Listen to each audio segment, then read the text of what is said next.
Krishinin finally heard from the missing combat reconnaissance patrol. They had run into enemy opposition and had moved outside of the unit's assigned boundary, but the good news was that they had seized a crossing site on the canal. He tried to reach the division, but all he could hear was static. He called for his senior artillery officer. Listen, raise any stations you can, then give my call sign, tell them my direct links aren't working. We're changing our route of advance. We're going farther south. Reconnaissance has a crossing, but they won't be able to hold it for 5 minutes once they get hit. That's out of our sector. I won't be able to call up any fire support. Look, our mission is to find a passage to the west. We've gotten this far, but the hardest part is getting across that canal. Now we have a crossing. I'm not passing it up because it's a few kilometers out of our sector. But you have to call higher and tell them what we're doing. What you're doing? Correct. It's on my shoulders. Let's get moving. Krishinin spurred his element on as fast as it could go. The tank set the pace, gripping at the wet road.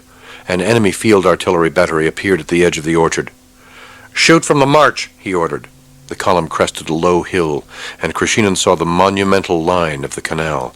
In a marvelous piece of engineering, a farm trail crossed under the canal by means of a tunnel. A single Soviet infantry fighting vehicle covered the near bank. Enemy artillery came again. Krishinin pulled his vehicle out of line and personally took the lead. He skidded to a stop at the Guardian vehicle. A senior sergeant greeted him, wincing at the distant artillery blasts. Comrade Captain, the lieutenant's up in those farm buildings. Up the road, Krishinin ordered his driver. To the farmyard. On the far side of the tunnel lay a blasted enemy fighting vehicle that had been taken by surprise. Krishinin spat into his mic. Tank platoon to the tree line along the crest. 2nd Rifle platoon north of the road. 3rd, cover the south side. Establish a hasty defense. All of their vehicles shelter behind the farm buildings. Quickly, end. Krishinin ran. Artillery rounds from enemy gunners whizzed past him, reaching back toward the canal itself. A soldier waved him into the cluster of buildings. In here, Comrade Captain, up the stairs. Krishinin vaulted through the doorway. The hallway of the house was littered with glass and smashed potted plants. He jumped the stairs 2 at a time. A lieutenant knelt low behind a shattered window, staring through binoculars. Comrade Captain, look. You can see them across the valley. They're ready to attack. He handed Krishinin the binoculars. One quick look. Tanks. Big, modern, Western tanks.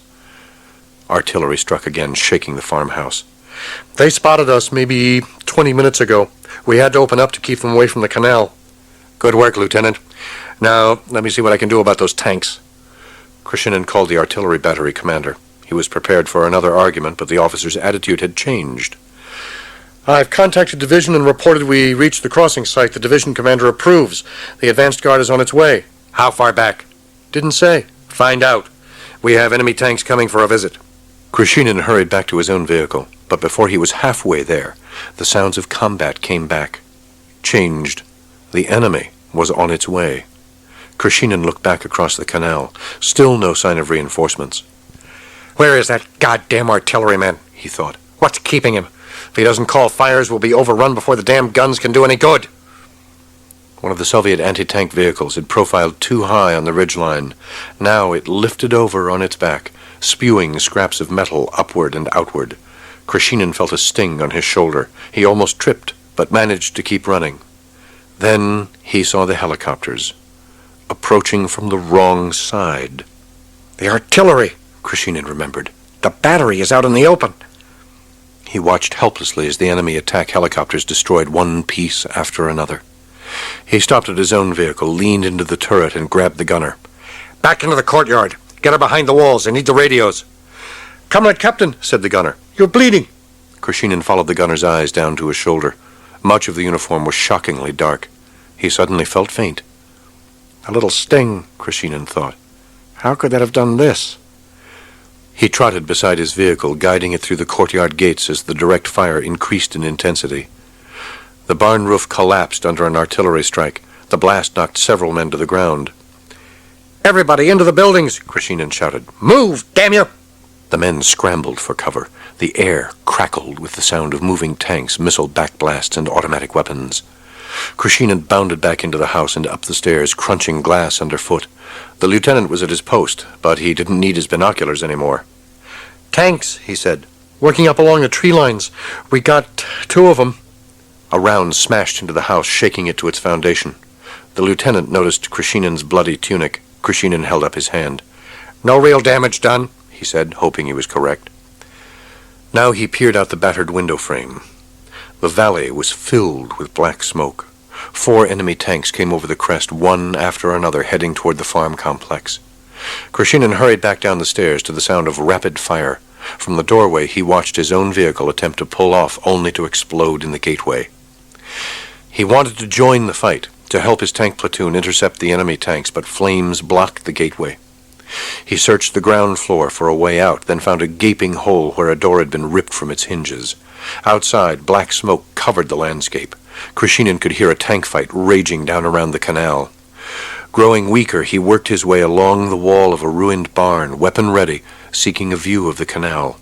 He came up behind a rain barrel. Taking a chance, he raised his head. The finest, most welcome sight of his life awaited him. The far side of the canal streamed with Soviet vehicles. Friendly tanks roared through the tunnel, heading straight for Krishnan's position. He collapsed against the wall of the barn, letting go at last. The view from the air filled Tremenko with a sense of personal power. Those are my columns of combat vehicles, he thought. My tens of dozens of artillery batteries, my air defense systems lurking on hilltops. To soldiers on the ground waiting for a column to move, the war must seem like a colossal mess, but not from here. Not from a God's eye view. Tremenko stared over his army as it marched deeper into West Germany. The spectacle offered nothing but confusion to the man with a narrow perspective, he realized, but it revealed its hidden, incredible power to the man who could look down. Pilot First Class Sobolev watched as an enemy air defense missile miraculously passed beside his wingman's aircraft and climbed about 500 feet before exploding. The blast made his own aircraft buck like a wild horse. The planes had come out 2 and 2, but the trailing pair had been shot down before they even reached the Weser River. Now, deep in the enemy's rear, air defenses had thinned. 58, my artificial horizon's out, Sobolev felt for the lieutenant. It was his first taste of war. If Afghanistan had been this bad, Sobolev thought, I might have quit flying. Stay with me, little brother. Talk to me. I'm with you, 58. Good boy. Target heading, 30 degrees. Roger. Sobolev saw the airfield coming up at them like a table spread for dinner. Enemy aircraft continued to land and take off. Hit the apron. I've got the main runway. Roger. Air defense artillery suddenly came to life, drilling the sky with light. Let's do this clean. Hold it. Hold. Straight. Straighten your wings. Sobolev led them right into the path of NATO aircraft taking off, making it impossible for the air defense guns to follow. Now! As the 2 planes banked, Sobolev glimpsed smoking ruins on the enemy airfield. He heard his flight's payload detonate. Let's go home, little brother. Heading 165. A NATO F-16 suddenly shot straight up in front of Sobolev. It twisted into the sky, disappearing from view. Sobolev's mouth fell open. He had never seen a plane, a pilot, maneuver like that. Hostiles, 59, do what I do. Do exactly what I do. Do you understand? Roger. They both wondered where the enemy aircraft had gone. Sobolev looked at his radar screen. Busy sky. Follow me now, 59, and I hope I know what I'm doing. Leonid worried about drowning. It seemed absurd to be in the middle of a battle, trapped inside a bobbing steel box in the middle of a river. His head ached from the exhaust fumes, and the view from the periscopes confirmed that the water level was perilously close to the deck. Thin trickles of water snaked through the vehicle's seals. Leonid clutched his rifle tightly and closed his eyes. The vehicle thunked into something solid, knocking the crammed soldiers against one another. The engine whined and strained. Suddenly, miraculously, the vehicle found enough traction to surge up onto the bank and then cruised forward slowly. Dismount! Sergeant Kasabian yelled. The vehicle's rear doors swung open. The soldiers tumbled out. Leonid's legs cramped, but he forced them to go. He stumbled, almost falling over Seryosha. This way! Shouted Kasabian. Leonid trotted forward, vaguely conscious of Seryosha to his left. The air clotted gray and thick. Leonid ran through the rain, trying to find his position along the line.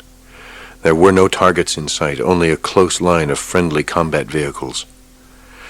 Leonid shouted as loud as he could. He fired his rifle into the gray light as if that would gain him control over his fate. He quickly ran out of rounds and stopped to change the magazine. He dropped the full magazine. As he bent to retrieve it from the mud, an infantry fighting vehicle almost ran over him. Glancing around, Leonid realized he was no longer exactly certain how the line faced in the smoke. He had no idea where his squad mates had gone to so quickly.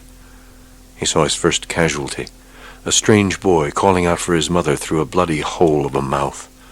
Leonid rushed by in horror. An infantry vehicle exploded off to the side, but where was the enemy? He couldn't see anything except running shadows and black vehicles rumbling on into the smoke. Leonid discovered a machine gunner lying behind a low mound. Seriosha? No.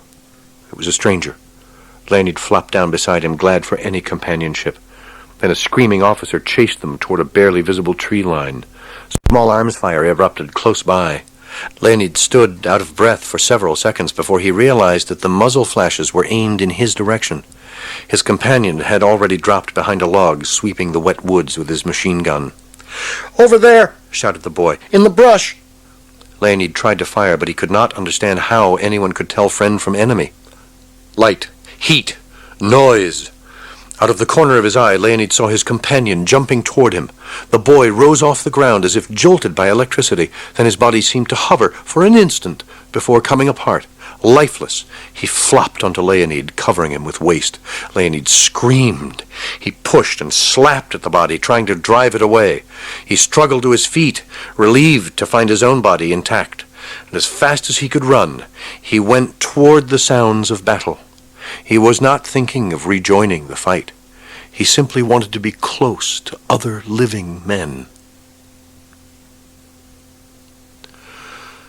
Lieutenant Colonel Shilko stepped outside of his battalion control post and had a smoke under the tarpaulin. A nearby battery let go a volley, and the tarp shivered water onto the ground. It was miserable weather for war. Captain Romulinsky stepped out of the busy vehicle complex and ducked under the tarpaulin with Shilko. "Comrade Battalion Commander Davidov's complaining about his ammunition situation again." "Davidov always complains. He complains until he tires me out, and I give him what he wants. But today, he'll have to wait like the others." "Davidov's right, in a sense. Matching the number of missions assigned against the allocation, you can see that someone isn't thinking far ahead." Shilko suspected Romulinsky was right, but he did not want to discourage the younger man. Another volley tore into the sky, and water cascaded off the tarpaulin, catching Romulinsky in the neck. Shilko grinned. "Direct hit?" A lieutenant peered out of the control post. "Comrade Battalion Commander, orders. Our forces are across the canal, and we're to prepare to displace." "Now?" "We're to be prepared for movement within 2 hours. Division says things are moving very fast. Fire positions will be designated when we receive the order to execute movement." Shilko turned to Romulinsky. "Vasily Rodionovich, call down to the batteries and tell them we're going to fire up everything we can't lift." "Standard movement drill?" "No. The rules are off. We'll all move together, or we won't see our batteries again until the war's over." Major General Kranov's divisional forward command post had been hastily built around a liberated country inn. The scene was instantly familiar to Tremenko, and he didn't like it. He wanted Krenov on the move, not setting himself up to hold court. "Comrade Army Commander," Krenov greeted him, smiling, obviously pleased with himself. "I hope you had a good flight. You no doubt have been informed that we have secured our bridgehead and that we are expanding it at this time. We already have forward detachments out." They went into a dining room where maps and communications gear had been set up. "You're carrying a lot of your staff forward, Krenov." "The bastards hit my main command post with a fire strike around noon. Over 50% destruction. I thought you knew." Tremenko was furious now, but he carefully held his temper. "I'm sorry, Krenov. I didn't know that." "Comrade Army Commander, if you'll have a seat at the map, I'll brief you myself." Really pleased with himself, thought Tremenko. Otherwise, he'd have one of his staff officers brief me. Tremenko took a seat beside a table facing a map tacked to the wall. He reached into his pocket for his tobacco pouch of pistachio nuts and scattered a few on the tabletop. Proceed, Comrade Major General. The overall situation is quite favorable. We have firmly established a divisional bridgehead here, following a successful assault crossing of the canal line. Our primary interest is in securing the Highway 71 axis. The mission of the day should be accomplished within 1 to 2 hours. The locations were stunning to Tremenko, but he registered no surprise. He slowly peeled a nut and slipped it between his lips. He stared at the map. The enemy had lost control of the sector. Krenov had reason to be pleased. Are you in contact with the 207th Division on your southern flank? Krenov's face fell. Yes, Comrade Army Commander. Dalyev reports that both his initial crossing attempts have failed. He is paying the price for your success, Krenov. I don't mind.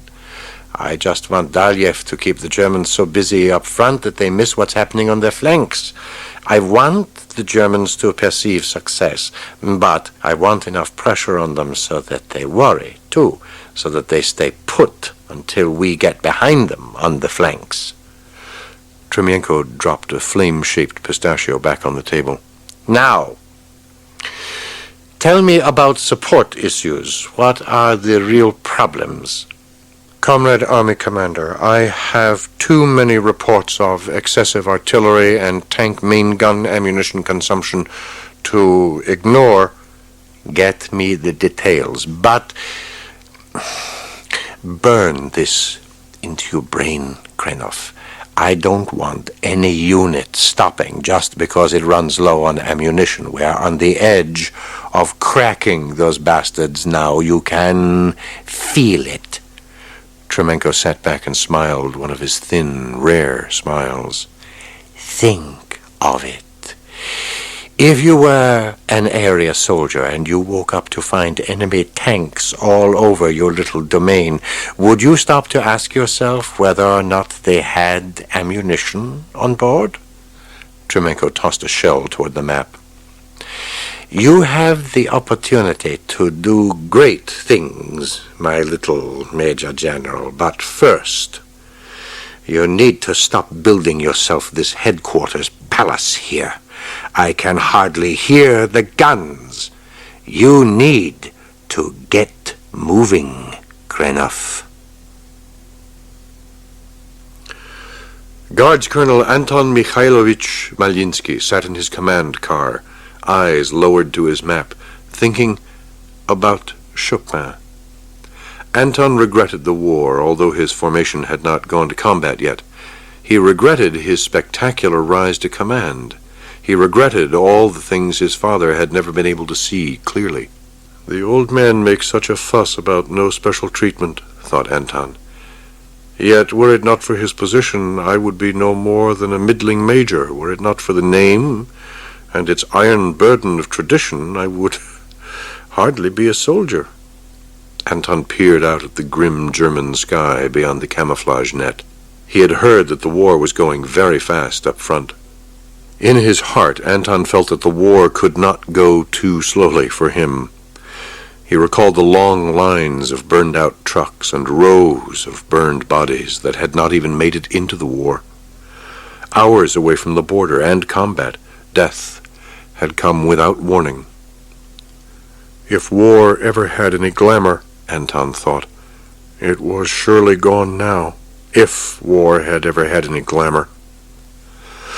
Anton thought helplessly of his father. He truly loved the old man and admired him. The old man had never bullied Anton into becoming an officer. He was simply so big, so grand, that Anton felt powerless to resist. Zina wanted me to quit, he recalled. She wanted me to find my own life. It was far too late now, of course, to think seriously about becoming a concert pianist. Too many years had gone by, his fingers had stiffened around too much military hardware. Zina. Fine, loving, exuberant Zina. Tears came to Anton's eyes as he pictured her straight red hair draping a white throat made for jewels, jeans and jewels. Zina. He felt now that his whole life had been a masquerade, the brooding, serious officer. He had not even gone to Afghanistan. Instead, he'd been shipped off to Cuba. And Cuba had been a good assignment. Life was slower in the tropics. He and Zina had lived in a world all their own, going down to the beach together or even spending a rare weekend in Havana. What fine little capitalists we might have made, darling, Zina had teased. Wicked rum and stars on the water, a casino perhaps, and my Anton in that dread capitalist uniform, a dinner jacket. Now here he was in Germany, in the mud, and the war was real, painfully real, and he did not know if he could accomplish his assigned tasks, if he could really be his father's son, his wonderful Russian father, as great as the low hills and the endless steppes, as great as summer and winter. Anton smiled. Surely the old man was in his glory now, as strong as his son was weak. His driver came around the trees, slogging through the mud, struggling to balance 2 steaming cups of tea. Tea, and Chopin, and Zina. Anton shook his head in wordless sorrow. Sobolev was unprepared for the sight of the airfield. Fuel fires raged and black smoke rose thickly against the gray sky.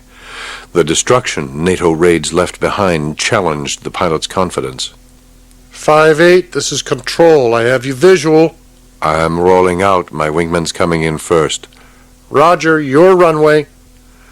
Sobolev could not believe that they were still alive, for at least one more mission. After a grim roll call, Sobolev, his wingman, and 6 other pilots were ordered to report to a special top-security briefing room. Well, the briefer began, you're all in luck. This ought to be the easiest mission anyone's had all day. He turned to the map with his pointer. This is the city of Lüneburg. Krishinin lay on the canvas litter, waiting for the ambulance to move again. He could not understand why the wound did not hurt. He felt lightheaded. Vera, he called. Vera, I have to explain. But where had his wife gone? Only a moment ago she'd been beside him. Now his immediate surroundings returned. The grimy interior of a battlefield ambulance. 2 medical orderlies chatting with one another eyed him. This one looks bad. He's as white as snow. He needs a transfusion, quick. Unless piss works, he's out of luck.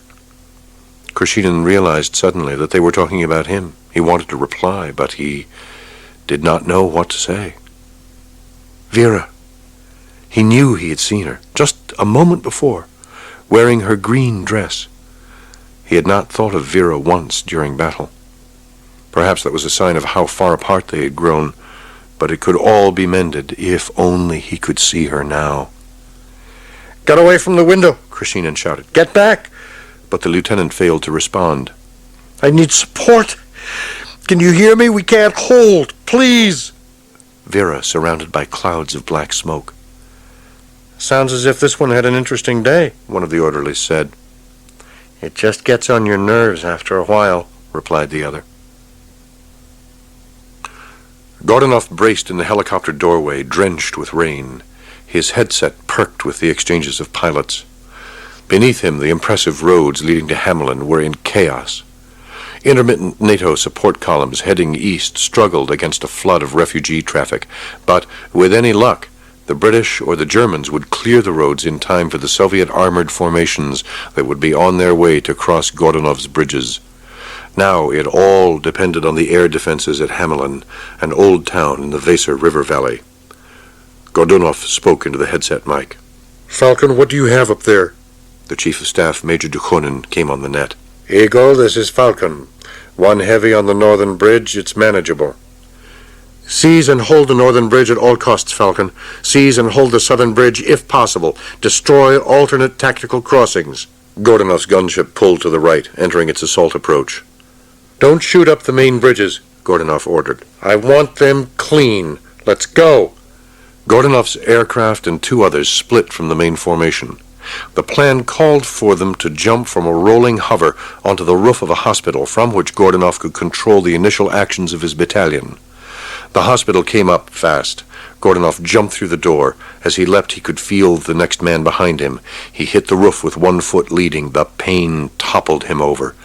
"Hell," he thought. "Just don't be broken." A hand touched Gordonov's back. It was Levin, the Deputy Command for Political Affairs. "First Squad reports that the upper floor is clear. There's no opposition, but the hospital is full. Are you all right, Comrade Battalion Commander?" Gordonov pushed Levin's hand away. He pulled himself up on his knees. The pain was in his ankle now, and it was excruciating. "Levin, I want you to take the first squad and get down to the bridge. Clear out any resistance. We'll try to cover your approach, but keep your eyes open. You understand?" The political officer saluted. "No more of that shit, Levin. This isn't a parade in Red Square." Captain Levin moved out along the roofscape, gathering the first squad together. Gordonov had his communications specialist, Sergeant Brunchevich, contact higher headquarters to inform them of the unit's arrival at its objective. "Transmission passed and acknowledged, Comrade Commander. Higher sends congratulations." "They can save it. Round up your boys and find a good site on the top floor. We can't all stay up here, and I don't want to lose the radios." A machine gunner and a rifleman covered the main entrance of the hospital. Gordonov ordered the rifleman to follow him.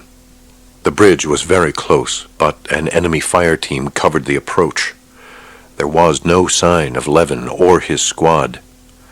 "I'll kill the bastard," Gordonov said. Suddenly, a ripple of grenade blasts exploded on the far side of the street, and, moments later, enemy soldiers stumbled out of the shadows, their hands in the air, calling out in a foreign language. The near end of the bridge was clear. "Well, I'll be damned," thought Gordonov, realizing that Levin had worked the assault squad well behind the enemy position in a clever maneuver. Gordonov ordered the rifleman back to the hospital to tell Brunchevich to bring him the battalion command radio. The rifleman split back toward the hospital. Gordonov dashed across the street, punishing his bad ankle. Levin had already sent a team forward to the bridge and had taken several prisoners. "Comrade Battalion Commander," said Levin, "you have to see this town to believe it. It's like a museum. It's so beautiful." "This isn't a sightseeing trip, Levin." Yes, I understand that. I only meant that we must keep the fighting out of the old town." Gordonov grabbed the political officer by his tunic and slammed him against the nearest wall. "Be glad, just be glad, if you're still alive this time tomorrow."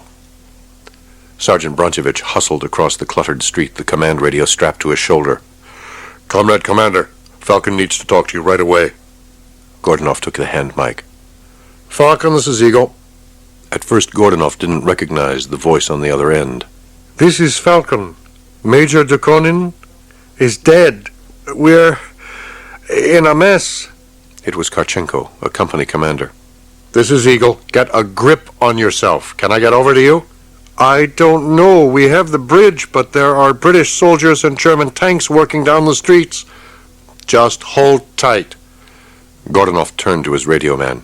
"Stay close behind me. We're going to cross the river." Gordonov began to run, limping in terrible pain. No one fired at them as they crossed over the dark bridge. At the far end, a Russian called out a challenge. Brunchevich answered, and they were allowed to proceed. A few hundred meters up the road, fire raged between the buildings. Gordonov methodically worked his way up to the company command post, surrounded by the chaos of combat. "Do you have any damned control of this mess?" he asked Karchenko. "Comrade Commander, we're fighting. This is my company command post between the bridge and the blocking force." "Listen, I sent Levin down to fetch you another platoon. Now move your command post closer to the bridge. You could be overrun up here before you knew what was happening." A series of explosions crashed along the street. "In 90 minutes, meet me in the lobby of the hospital across the river. Bring Levin if he's still with you. I want to make damn sure that by dawn, every man is where we need him. We got the bridge easily enough. Now it's a matter of holding it." "For how long? When do you think they'll get here?" "Tomorrow." Gordonov got to his feet and launched himself back into the darkness, Sergeant Brunchevich trailing behind. In the darkness, Gordonov collided with another rushing body. The other called out in a foreign voice. Gordonov shot him at point-blank range. There was a badly aimed return burst of fire. Gordonov peeled a grenade and threw it at the mouth of an alley, then crawled into a doorway. But Branch lay sprawled in the street. "I'm shot!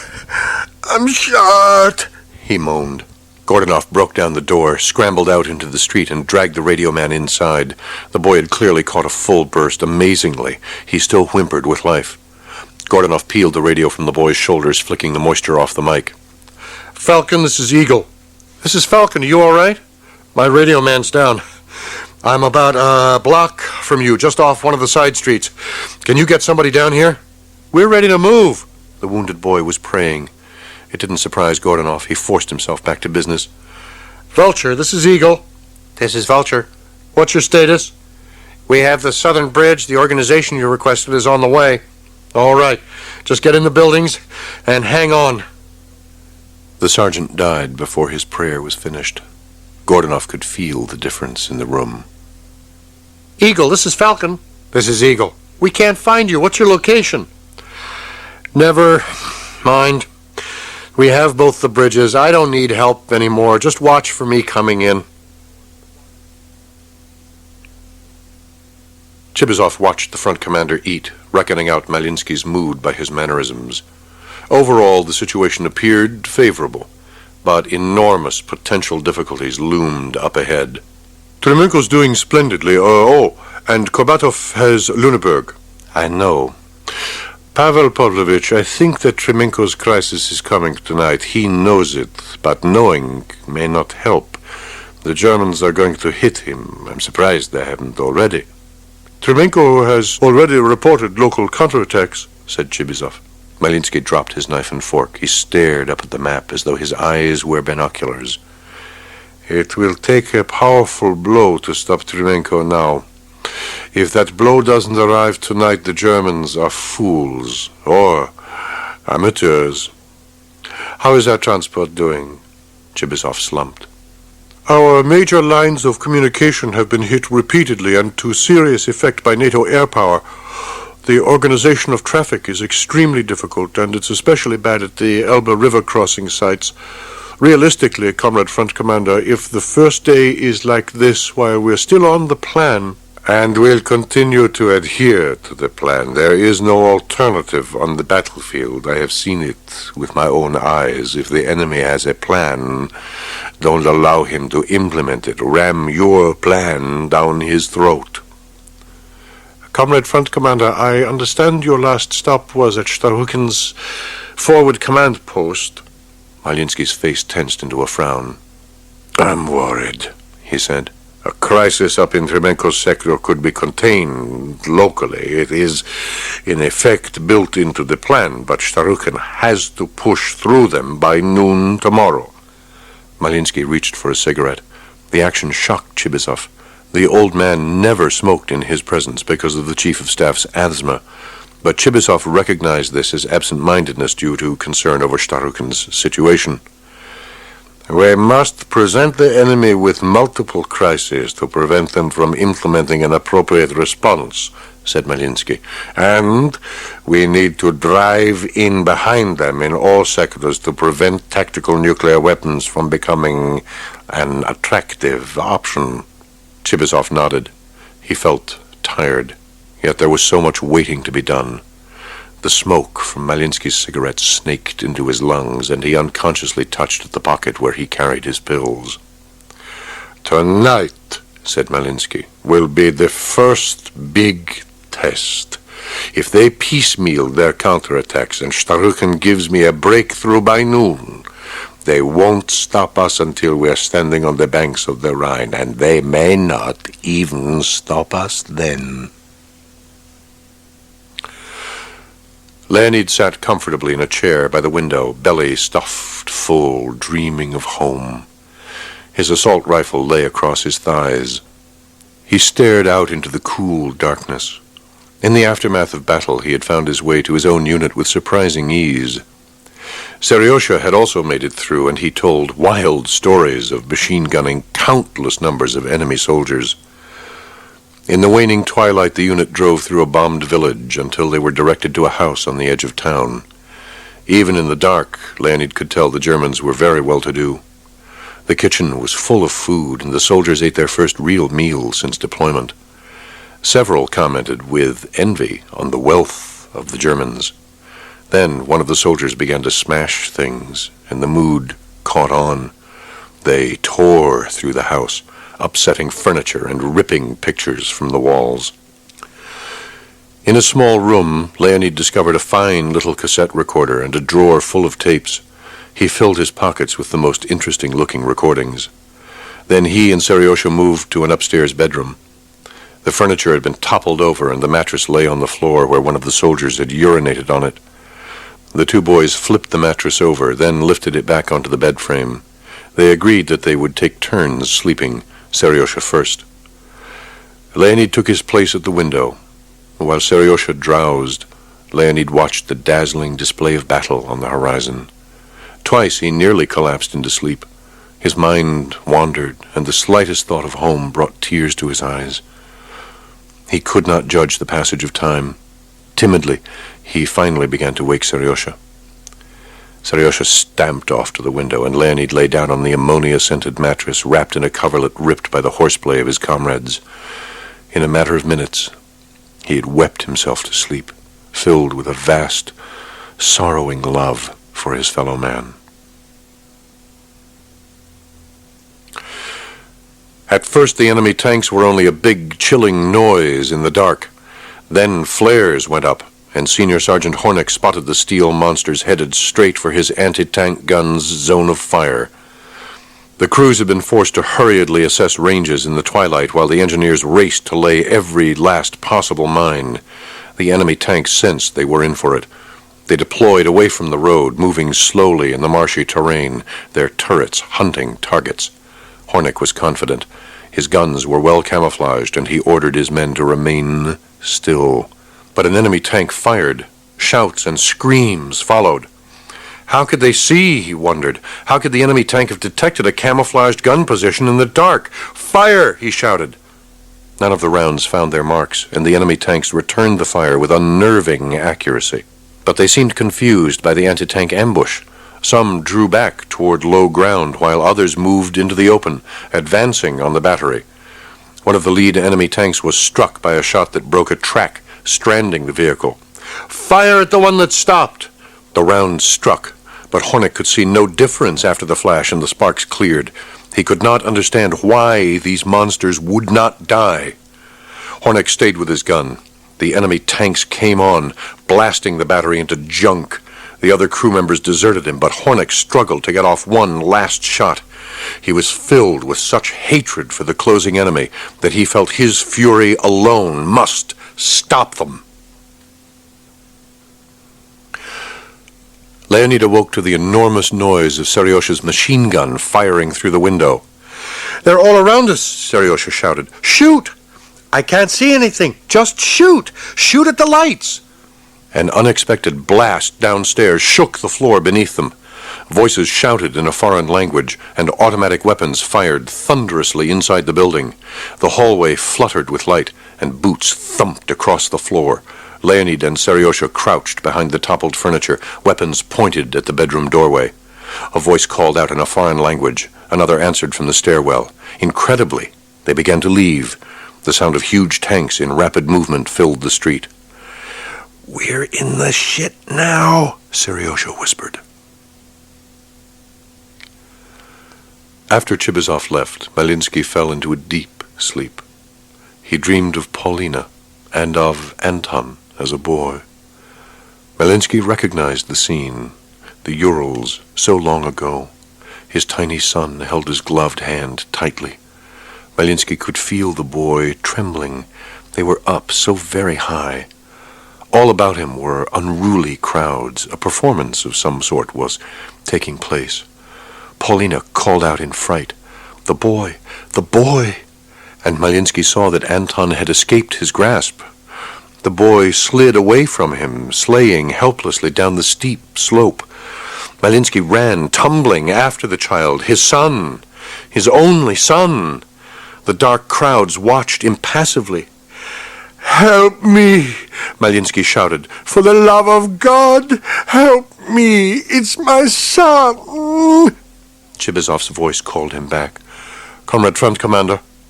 Comrade Front Commander, wake up! Dudorov has identified a fresh German division trying to close Tremenko's penetration. Only one German division? So far? Malinsky shook his head. They think small. They've lost their vision, Pavel Pavlovich. Well, it's up to Tremenko now. What about Starukin's sector? He's hitting the British with everything he's got. Malinsky surveyed the spotlit map. Oh, all right. Tremenko's on his own. Wait the front support to Starukin. It sounds like the enemy has taken the bait. The distant sounds of battle were so constant he hardly heard them anymore. A major dashed down the line of vehicles. Comrade Commander, we've got to do something. The enemy are up ahead. The motorized rifle troops can't hold them. Up ahead? Where? Shilko reached for his map. The major traced over it with a hooded flashlight. Here, in this general area. I went forward to straighten out the traffic, and I saw them with my own eyes. It must be an entire German division counterattacking. Shilko roused Captain Romilinski. Prepare the fire direction center for hasty action, he ordered. The battalion executed its drills, tired, ragged, but ultimately effective. The first battery is prepared to accept its fire mission, but, Comrade Commander, shouldn't we at least call the division and inform them that we're firing a hasty mission? Shilko chuckled. You might as well try to get an apartment in Moscow on an hour's notice. Look around you. I haven't recognized a passing unit for hours. I don't even know where division is located. But there could be complications. Hesitation is something of a Russian disease. I have never suffered from it myself. Perhaps that's why I am an overaged lieutenant colonel. In any case, I want you to run things while I work my way forward. Listen for me on the radio. And give them hell. Leonid felt miserable. He was lying in his wet tunic. Plastic splinters from the cassette stuffed into his trouser pockets jabbed at his thighs and groin.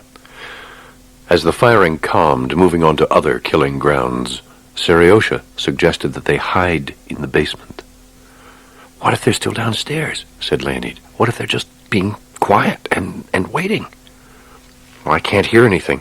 Besides, if they come back, they're bound to find us up here, and we're safer in the basement. Simultaneously, the boys rose. Seriosha led the way, stepping cautiously down the littered stairs. Edging past a dead soldier, they found their way to the kitchen. Seriosha stopped at the basement door, and Leonid understood now that it was his turn to go first. And he was afraid, terribly, unmistakably afraid. The door to the basement creaked as he opened it. I can't see anything. It's pitch black. Seriosha handed Leonid a cigarette lighter, looted from somewhere. Leonid flicked on the little flame. He descended into the darkness, Seriosha close behind. The stairs were narrow, with no handrail. Something moved. Leonid fired his weapon at it. Stumbling down the last steps, he fell face down, firing haphazardly. Someone screamed. Another voice shouted foreign words. Seriosha's machine gun swept the darkness, deafening in its roar, but no one fired back. "Surrender!" shouted Leonid. "Surrender!" A female voice shrieked in response. Leonid clicked on the lighter. A heavy-set girl stood with her back pressed against the wall, hands clutched to her face. A few feet away lay two corpses, a middle-aged man and a woman. It struck Leonid that the broken tapes in his pocket probably belonged to this girl, and he felt ashamed. The girl began to howl. Leonid stared at the corpses. Suddenly, he understood. "Oh, no, I didn't mean it. It was all an accident." He looked at her, gesturing thoughtlessly with his reeking weapon. The girl's voice welled up again. Seriosha stepped forward and slapped her. "Shut up! You just shut up! Stop it, Seriosha. What do you mean, stop it? Who are you? You just killed them. Do you realize what's going to happen? If somebody hears us and comes down here, they'll kill us."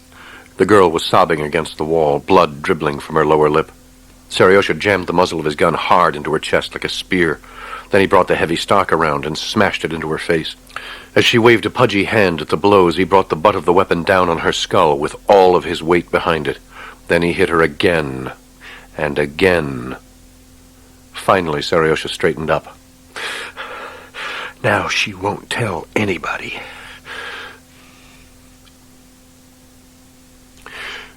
Starukin smashed his fist on the map table, shrieking at his chief of signals. Don't sing me a song, you little bastard! Fix it! Comrade Army Commander, the communications complex is completely lost. A direct hit.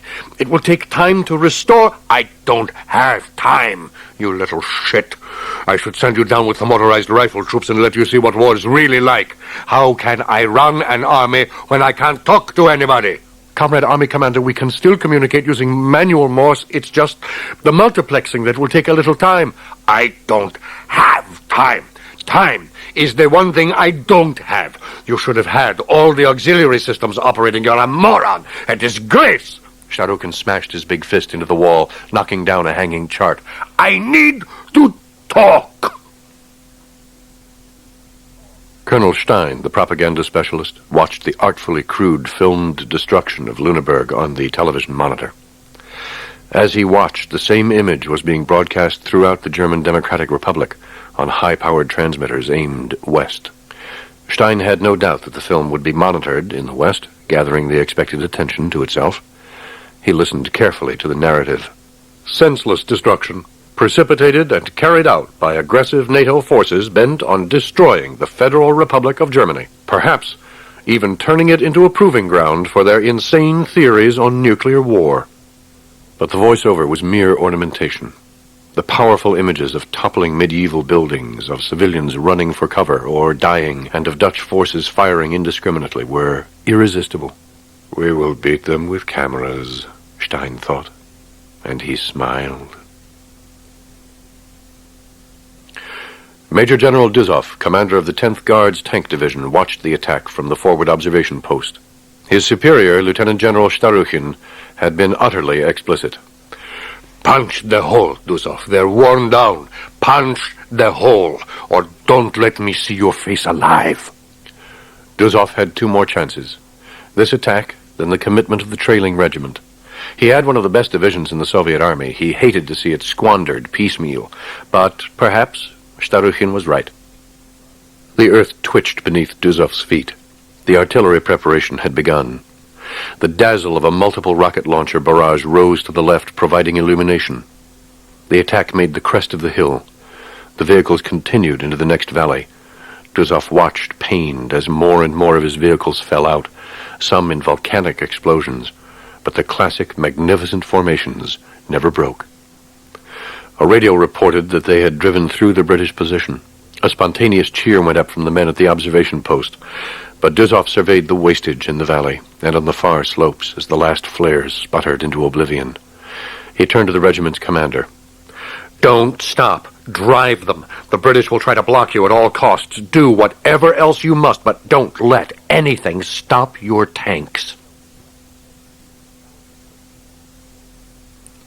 Lieutenant General Tremenko closed his eyes to the dawn that rimmed the horizon, resting as best he could in the shuddering helicopter. He knew he needed a few hours of real sleep, but he wanted to check up on the commander of the 16th Guards Tank Division. He felt for the pouch of pistachio nuts in his pocket. It was nearly empty. The night has been going well, he thought. The situation's not entirely under control, but all indicators are good. The Germans have loaded more of their forces deeper into Malinsky's trap, and the Dutch haven't mustered enough punch to make a difference. NATO seemed resolved to squander its forces in piecemeal attacks. Tremenko knew that by noon his own forces would reach the Weser in sufficient strength to create a panic. He settled lower behind his seatbelt, thinking of how furious Starukin would be to find that he had beaten him to the Weser. And why stop at the Weser, he thought. Why not beat Starukin to the Rhine as well? A desperate maneuver of the aircraft broke Tremenko's reverie. The aircraft jolted several times in rapid succession. A shock of white filled Tremenko's eyes as one of his own mobile air defense guns blasted him out of the sky.